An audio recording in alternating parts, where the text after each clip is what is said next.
Hello, everyone. Today I will be discussing John Dewey. John Dewey, 1859 to 1952. John Dewey is an American pragmatist philosopher who developed experimentalism.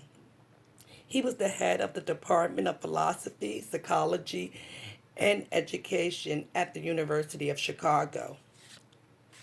John Dewey believed the role of the school was to involve students in real life tasks. He knew the importance of education not only to gain knowledge, but a place to learn how to live. John Dewey believed that schools should be where the children come together and bring all their resources. In the progressive school, they encouraged courage over competition. It was more about thinking and experience on your own.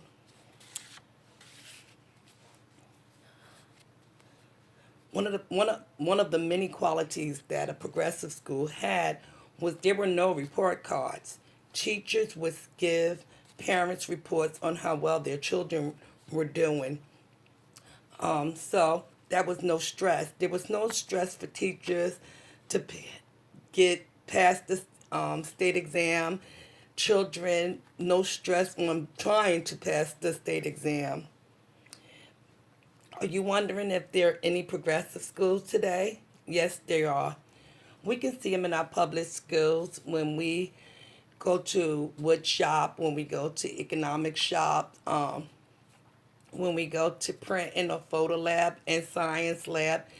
Any class that is hands-on would be a progressive school.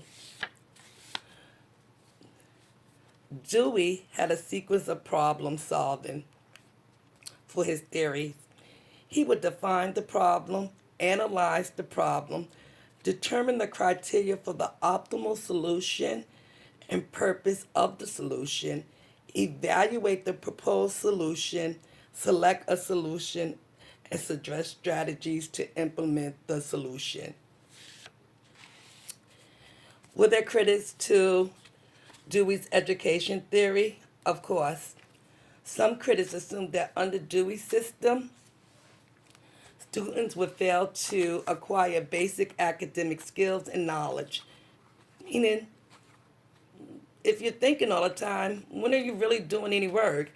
Are you writing? Are you reading? Are you doing math? What exactly are you doing? What's the basic at? As we would put it, where's your core subjects? More critics also said there wouldn't be any classroom order. The teacher authority would disappear.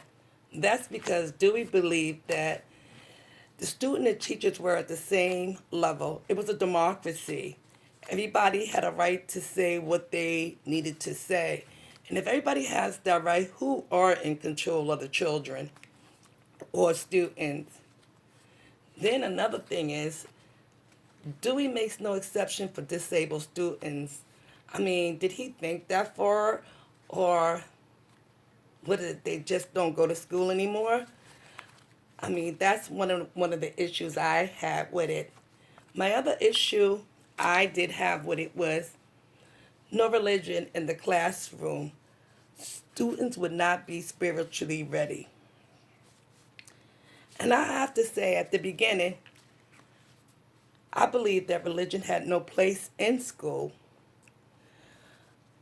But however, I think about the disservice we are giving children today. There need to be structure in these children's life.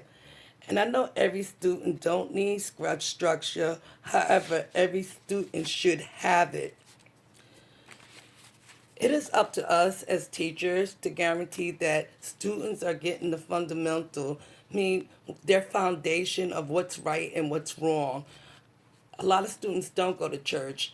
A lot of students just don't have a clue.